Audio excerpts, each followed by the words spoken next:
everybody, this is Judy at Judy in the Kitchen. This is part of my Amaranth 101 series. Today we're talking about what to do with amaranth. I've got some ideas for you on this. Okay, for one, you could use it as a breakfast cereal.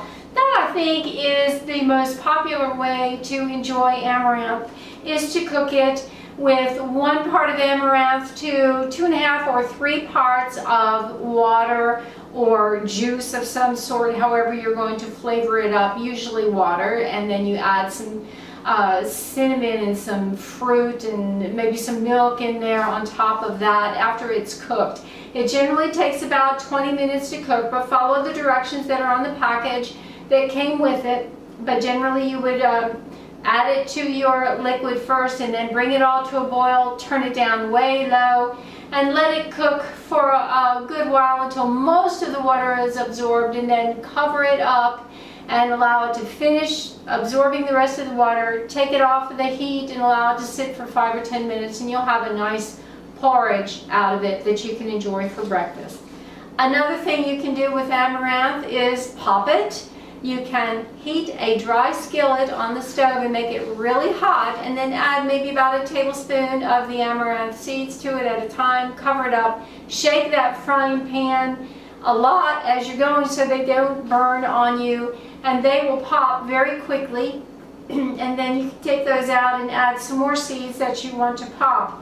And that can be used as a snack by itself. You can use it to add some crunch to soups and salads and vegetable dishes. You can even use it as a crunchy breading for meats or tofu or like a breakfast bar or something like that. You can do a lot with those popped amaranth seeds. Some people will also take amaranth and combine it with another grain, for instance rice. Usually you would add 1 part of amaranth to 3 parts of the other grain, and then you would cook accordingly for the other grain, because usually your amaranth is going to cook within that amount of time.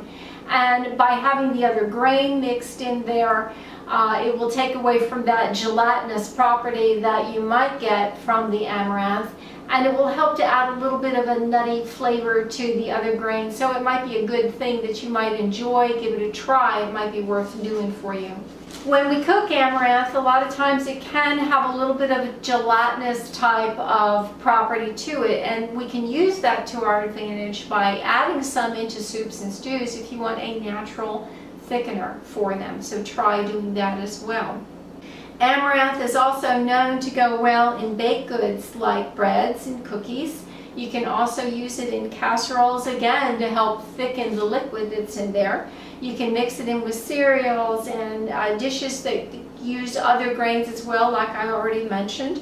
Mexican cuisine will often use amaranth, and you can use it to make porridge. You can add it to puddings and soups in South American cuisine, and into veggie burgers as well. I also have some suggested flavor combinations that might work well and give you some ideas on what to do with your amaranth. For instance, amaranth goes well with almonds and bulgur wheat and herbs. It goes well with apples and walnuts. Now that would be a nice porridge flavoring. It goes well with black beans and sweet potatoes. Amaranth goes well with cinnamon and maple syrup.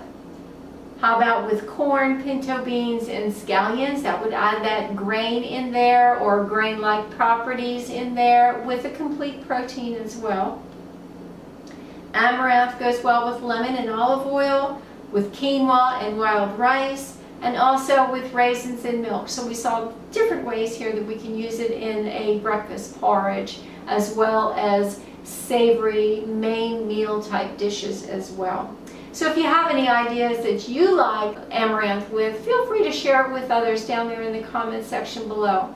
I hope this helps. This is Judy at Judy in the Kitchen. Bye for now.